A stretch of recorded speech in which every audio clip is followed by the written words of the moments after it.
Shalom, shalom, brothers and sisters. I'm Brother Jacob.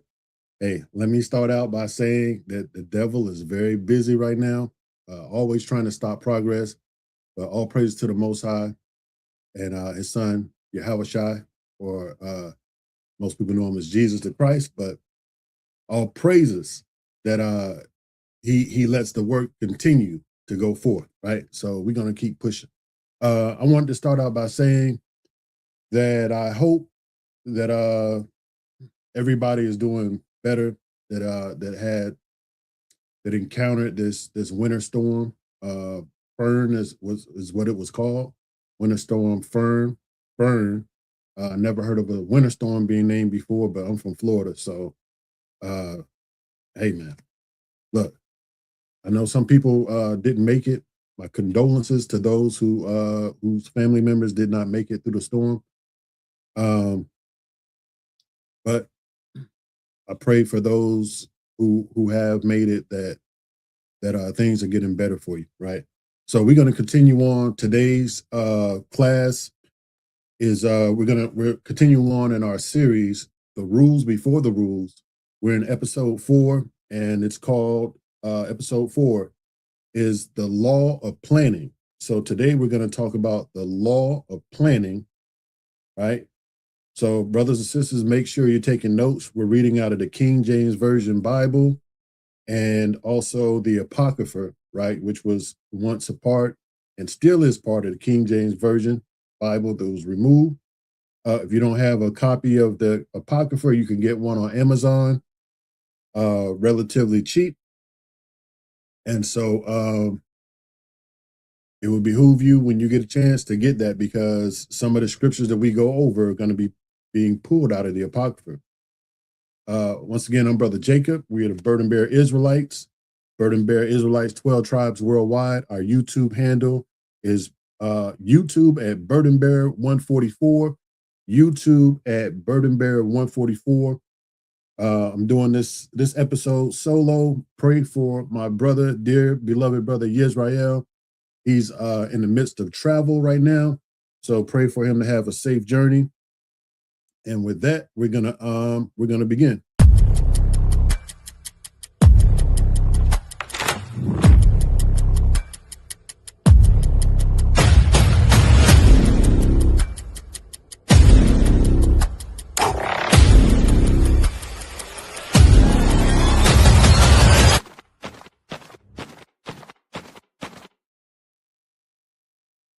All right, brothers and sisters, I want you to hear me clearly. Nothing in life happens by accident. Success doesn't come by chance. It comes by choice, right? It comes by strategy. It comes by planning. We're going to go ahead and jump into the book of Proverbs, chapter 24 and verse 3.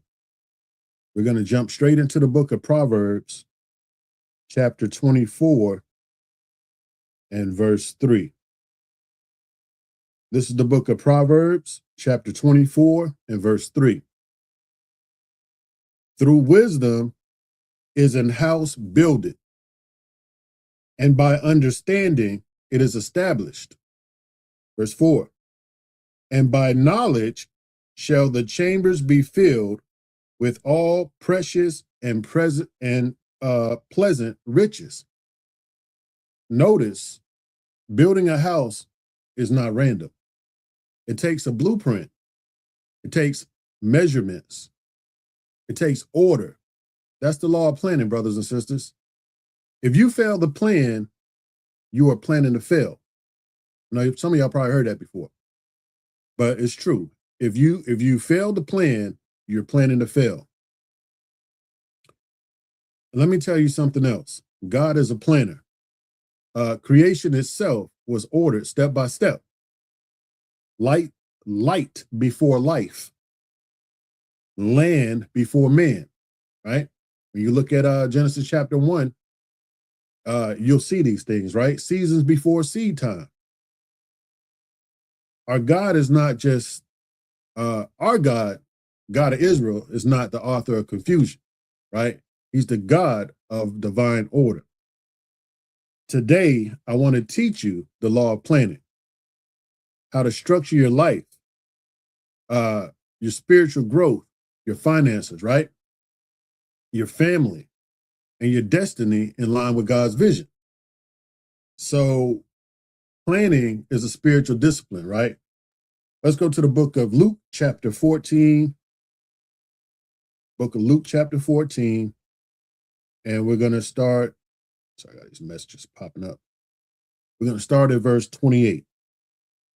This is the book of Luke, chapter 14, and verse 28. For which of you, intending to build a tower, sitteth not down first and counteth the cost, whether he have sufficient to finish it, right? Christ himself taught the principle of counting the cost. Planning is not worldly, brothers and sisters. It's actually holy, right? Planning is holy. So to sit down, think through, and map out your steps is godly, right? You do that thing that's godly. That's order, right? Discipline. Before you start a project, whether it be a business, a relationship, or even, a ministry move, then just pause, right? Sit down with God's word, right? With a notepad and prayer. Ask the Lord, what is the plan, right? Go to the Lord. What is the plan? What will this cost me, right? We're gonna jump to a quick video real quick. So the way you read these blueprints is, you see the little lines in between? That's telling you the measurement in between these two lines. It's 2 feet. The little 1 dash means feet, 2 dash inches. So it's 2 feet. And then if I want to see the distance of how far it is, like I said, I look in the one that's showing me. It's telling me the measurement in between these two dashes that they put here is 6'8". So it wants it 6'8" to the left, 2 foot up. So we got this whole side drilled and drawn out. You can see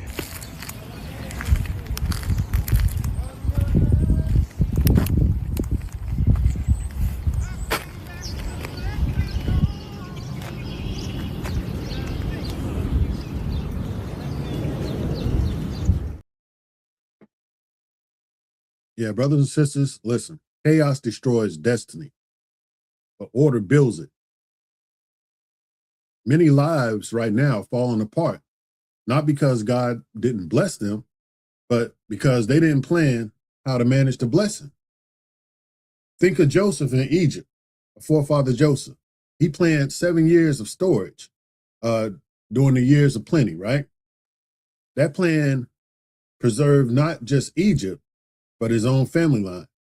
Let's look at that in the book of Genesis. We're gonna go to the book of Genesis, chapter 41. Book of Genesis, chapter 41, and we're gonna start at verse 34. The book of Genesis, chapter 41, and we're gonna start at verse 34. It reads, "Let Pharaoh do this, and let him appoint officers over the land, and take up the 5th part of the land of Egypt in the 7 plenteous years, and let them gather all the food of those good years that come, and lay up corn under the hand of Pharaoh, and let them keep food in the cities." Verse 36. "And that food shall be for store to the land against the 7 years of famine."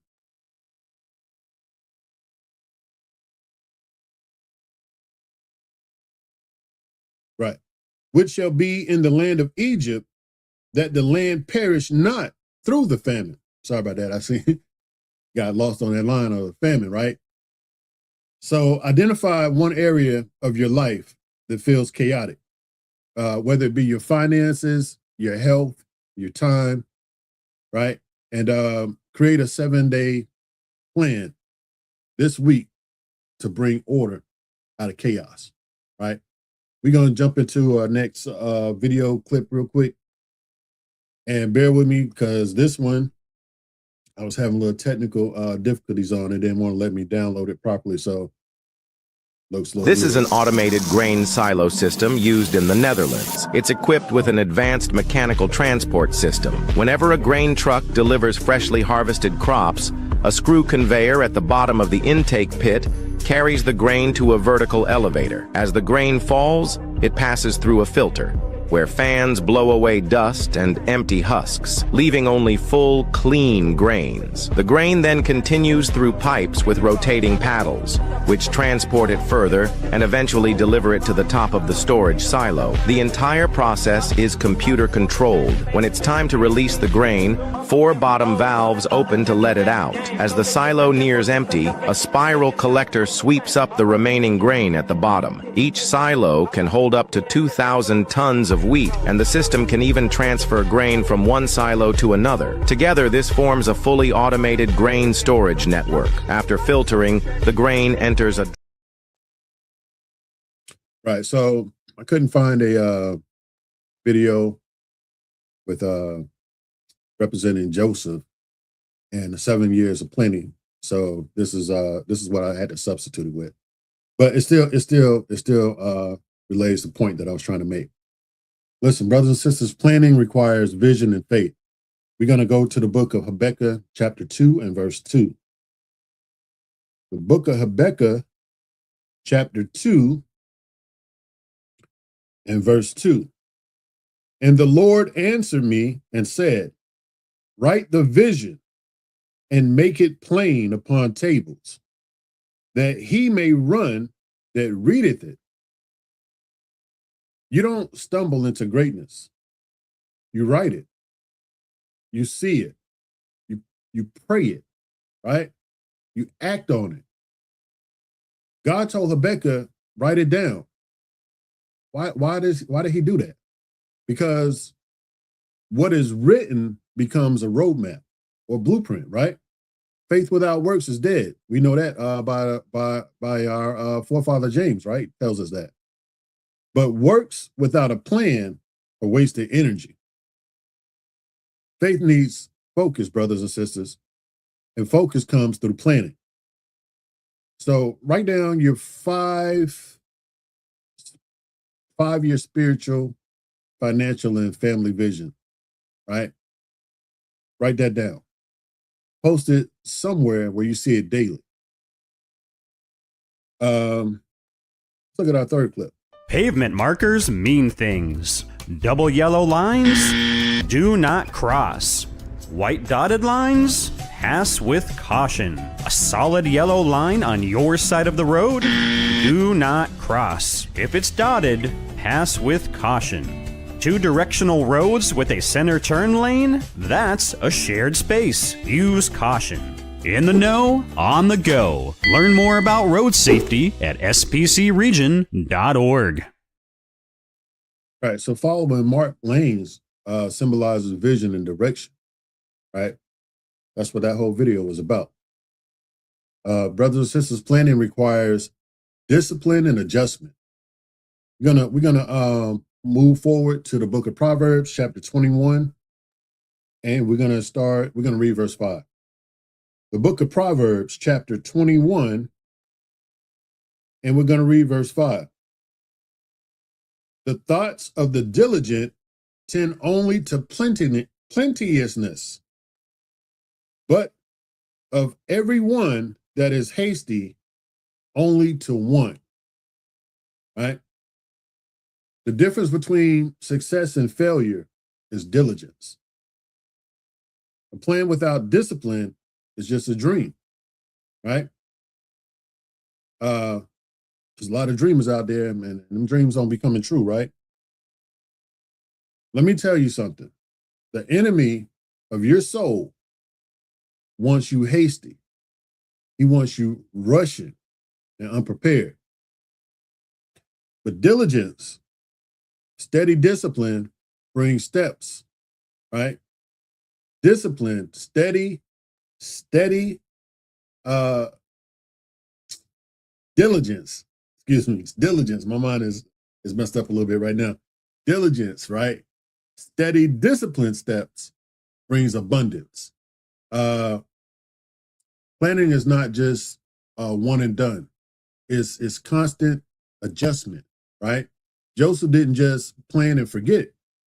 He monitored what was going on, he measured, and he stored consistently. So, brothers and sisters, review your weekly plans every Sunday, right? Every Sunday evening. You're going into a new week. Review your plans.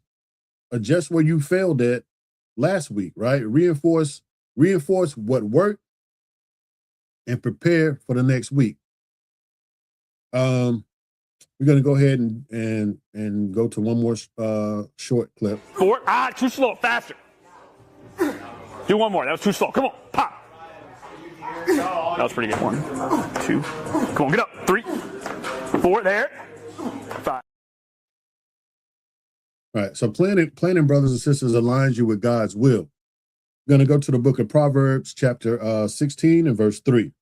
The book of Proverbs, chapter 16 and verse 3. Because you want to be aligned with the will of God. You got to plan these things, right? Reads, commit thy works unto the Lord, and thy thoughts shall be established. It's not enough to plan your way, right? You must align your plan with God's way. Man proposes, but God disposes, right?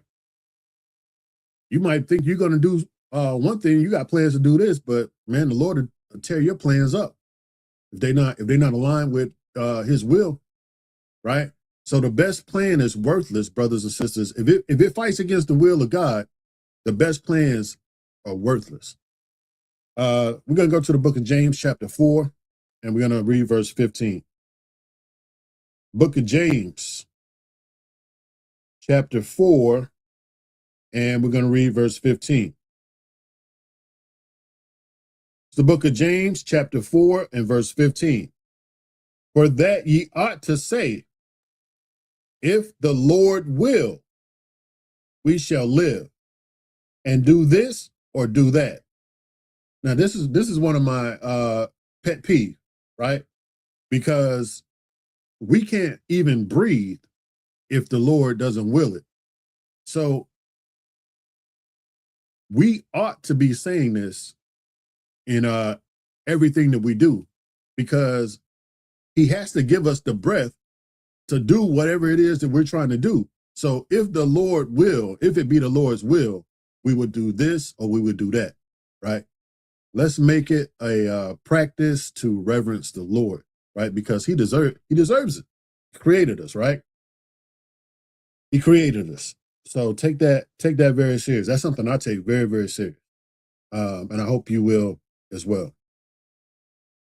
Before finalizing any plan, brothers and sisters, you should pray. Say, like, Lord, I commit this into your hands. If it's not your will, block it. If it's your will, then bless it, right?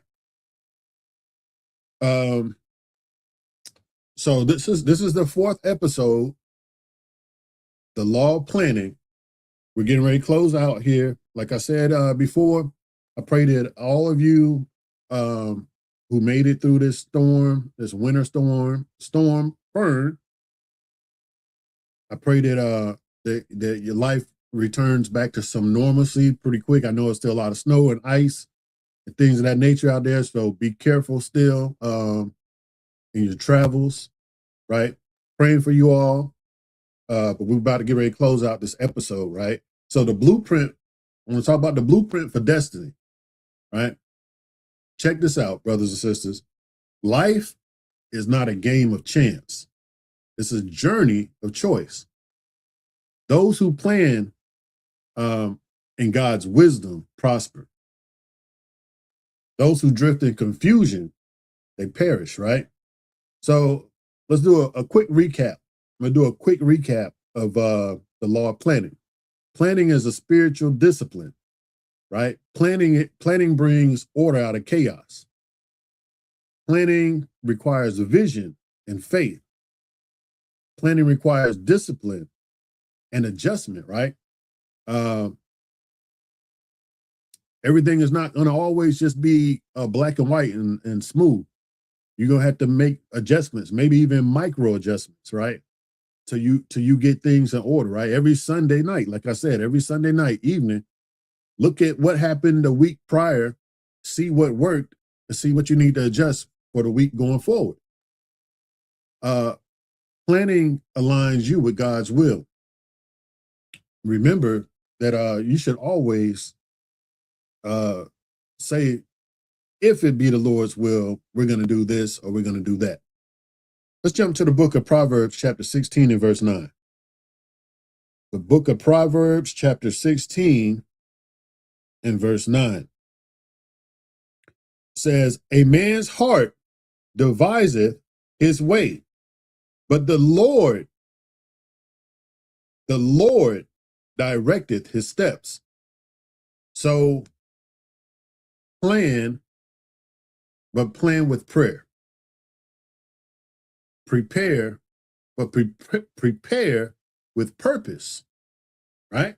Map it out, brothers and sisters, but submit it to the master. This, family, is the law of planning.